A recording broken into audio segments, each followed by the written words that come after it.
So today we're going to do lesson 9-2 on the quadratic formula. It's on page 141.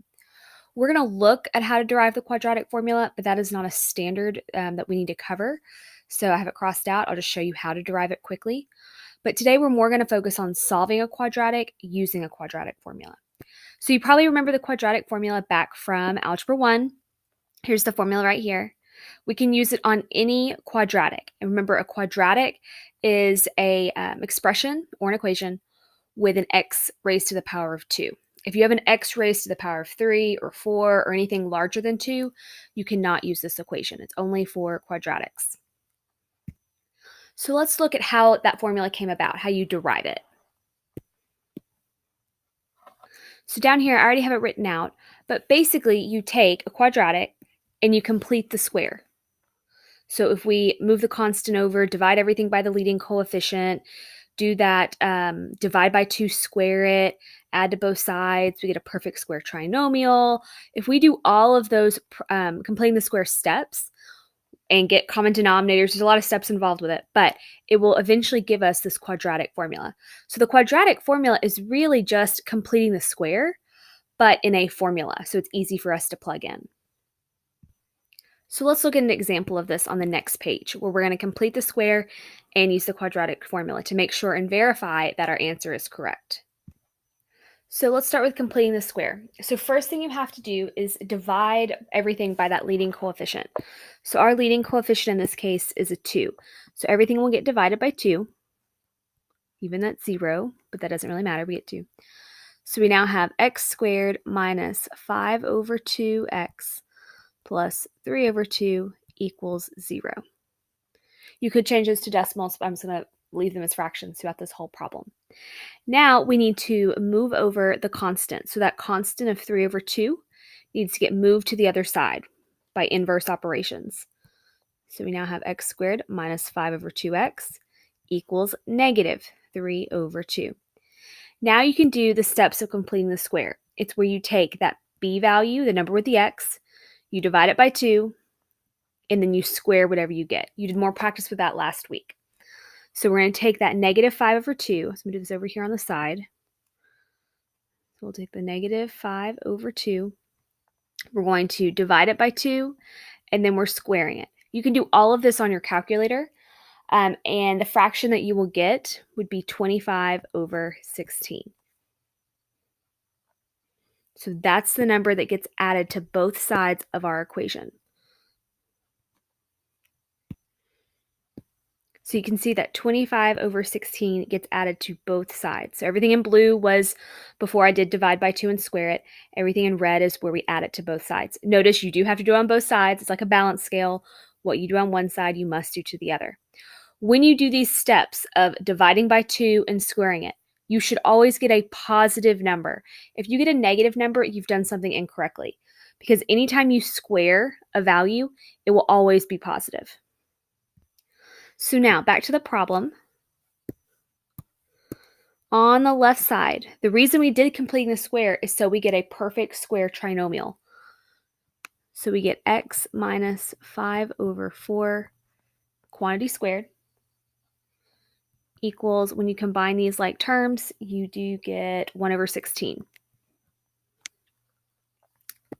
If you wanted to rewrite this in a linear term, do that bottoms up method, that would be a 4x minus 5. I'm going to leave it like this because our answer ends up being a fraction. So just to save some steps, I'm going to leave it like this for now. But if you did want a final answer, it should be 4x minus 5. So now what we can do is we can solve by square roots. So remember, the inverse of an exponent of 2 is a square root. So if we take the square root of both sides, we're now left with x minus 5 over 4 equals, so right here we're taking the square root of 1 over 16. So it's square root of 1, that's 1.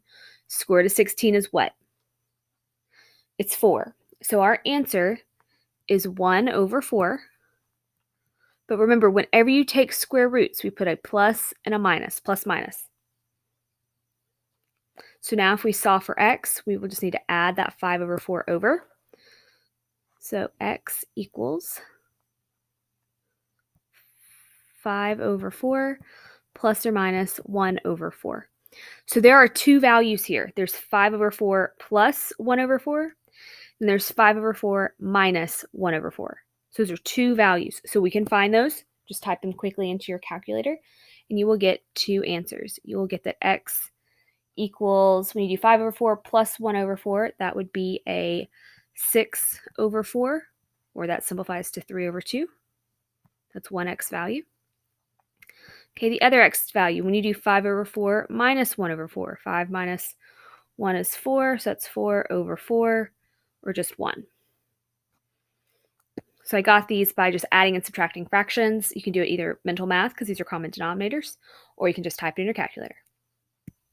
So now let's do the exact same problem, but with the quadratic formula. So you can do either method. Completing a square will always work. Quadratic formula will always work as well. So you choose which method you want to do. So let's look at the quadratic formula. Make sure you identify the a, b, and c correctly. A is the number with the x squared, so that's 2. B is the number with the x, so in this case, -5. C is a +3. Make sure to take the sign with you. So like this is not just 5, it's -5. Also notice A, B, and C do not have variables. It's just the number with the variable or the constant. So now what we do with these A, B, and C values are plug it into the quadratic formula. So we have x equals, so it's -b, so b is also a negative. It's just kind of good practice to put these values in parentheses when you're initially plugging them in. So it's -b plus or minus the square root of b squared minus 4ac, all divided by 2a.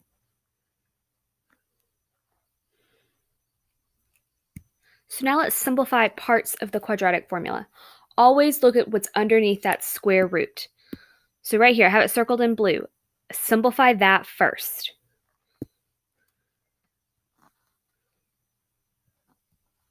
So right here, we have -5 squared. Okay, so that's 25. And then minus 4 times 2 times 3. So 4 times 2, 8. 8 times 3, 24. So this is 25 minus 24. Okay, let's look at other parts of the quadratic formula. We have -5. -5, well, that would be just a +5, because negative times a negative is a positive, so +5. Or if you remember the song that your algebra teacher hopefully made you memorize with quadratic formula, they may have said it's opposite of b. Well, if b is negative, the opposite would be positive. Okay, the denominator, 2 times 2 is 4. So here we have simplified all parts of the quadratic formula. We can simplify it even further. Again, notice what is underneath that square root. It's 25 minus 24. So we can write that as 5 plus or minus. Okay, it's going to be the square root of 1. Well, we know square root of 1 is just 1. Then everything is being divided by 4.